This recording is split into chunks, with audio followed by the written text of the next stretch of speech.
প্রিয় দর্শক আসসালামু আলাইকুম। সবাইকে স্বাগত আমার আজকের এপিসোডে। আমি আজকে আপনাদেরকে রুটি পরোটার সাথে খাওয়ার জন্য কিভাবে আপনারা হোটেলের চাইতেও বেশি মজা করে বাসায় সবজি রান্না করবেন সেই রেসিপিটাই আজকে আপনাদের সাথে শেয়ার করেছি। একদম সহজভাবে দেখানোর চেষ্টা করেছি। আশা করি রেসিপিটি আপনাদের কাছে ভালো লাগবে। এখানে আমি নিয়েছি পেঁপে, মিষ্টি কুমড়া দুইটা সমান সমান নিয়েছি, আর একটা মিডিয়াম সাইজের আলু আমি টুকরো করে কেটে নিয়েছি। তার সাথে দিব একটা টমেটো।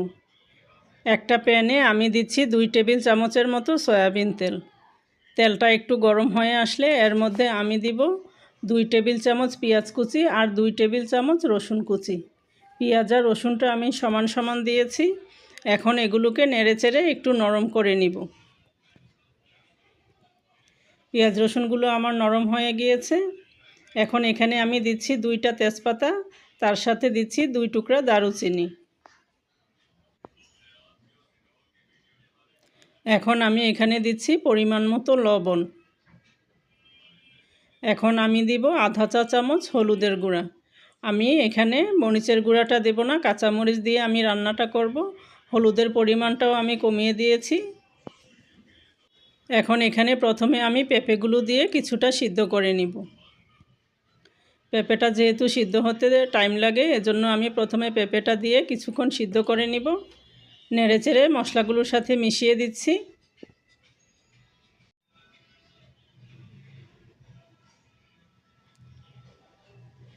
এখন এখানে আমি অল্প করে আধা কাপের মতো পানি দিব, দিয়ে আমি পেঁপেগুলোকে কিছুক্ষণ ঢেকে সিদ্ধ করে নিব।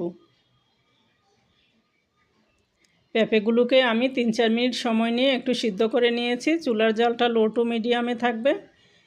পেঁপেগুলো আমার 50% সিদ্ধ হয়ে গিয়েছে। এখন এখানে আমি আলুগুলোকে দিয়ে আর একটু সিদ্ধ করে নিব।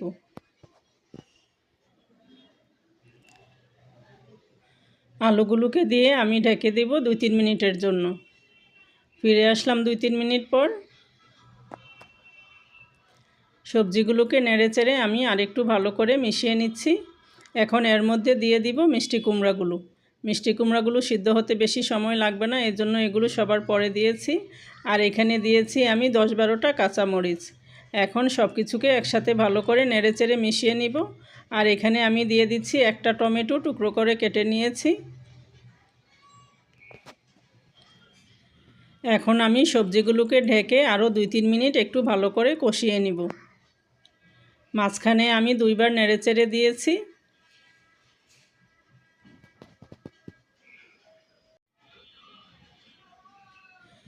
এখন এখানে আমি দিব 1 কাপ পানি। পানির পরিমাণটা আমি অল্প করেই দিব, বেশি পানি দিব না। বেশি পানি দিলে সবজিটা পানসা হয়ে যাবে, বেশি সিদ্ধ হয়ে যাবে, খেতে ভালো লাগবে না।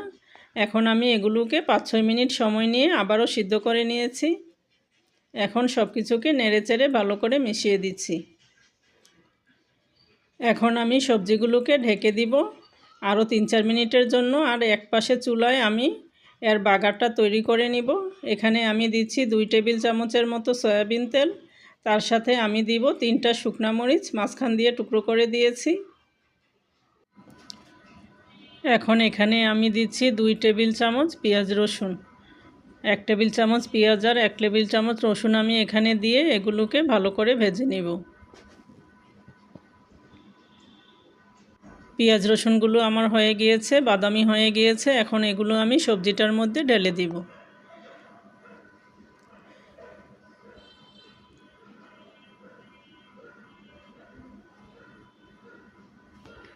এখন সব কিছুকে নেড়েচেড়ে একসাথে ভালো করে মিশিয়ে দিচ্ছি। সবজিগুলোকে একটু চেপে চেপে আমি কিছুটা ভেঙে দিচ্ছি, এতে করে খেতে ভালো লাগবে।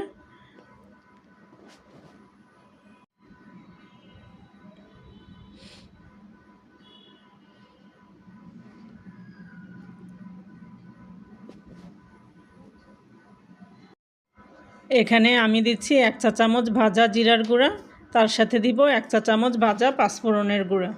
আপনাদের হাতের কাছে যদি পাঁচফোড়নের গুঁড়াটা না থাকে, তাহলে আপনারা সবজিটা রান্নার সময় প্রথমেই তেলের মধ্যে 1 চা চামচ পাঁচফোড়ন, আস্ত পাঁচফোড়ন দিয়ে দিবেন, তাহলেই হয়ে যাবে। এখানে আমি পেঁপে, আলু আর মিষ্টি কুমড়া দিয়ে রান্নাটা করেছি। আপনারা চাইলে আপনাদের হাতের কাছে যেই সবজি আছে ওই সবজি দিয়েই রান্নাটা করে নিতে পারেন।